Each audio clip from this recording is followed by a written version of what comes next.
Hello everyone, in this video I will show you how to allow or don't allow app to use data while data saver is on in Samsung Galaxy S24 Ultra.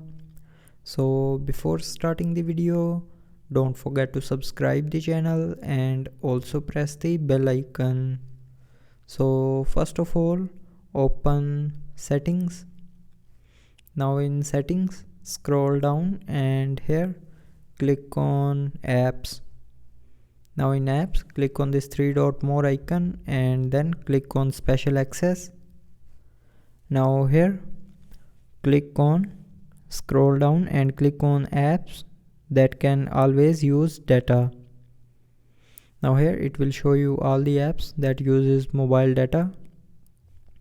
So if you want to allow a app to use data while data saver is turned on, then turn on its button, and after turning on the button the app is allowed to use data while the data saver is turned on. And if you want to deny the app to use data while data saver is on, then turn on its respective button. So with these buttons you can allow or don't allow apps to use data while data saver is turned on in Samsung Galaxy S24 Ultra.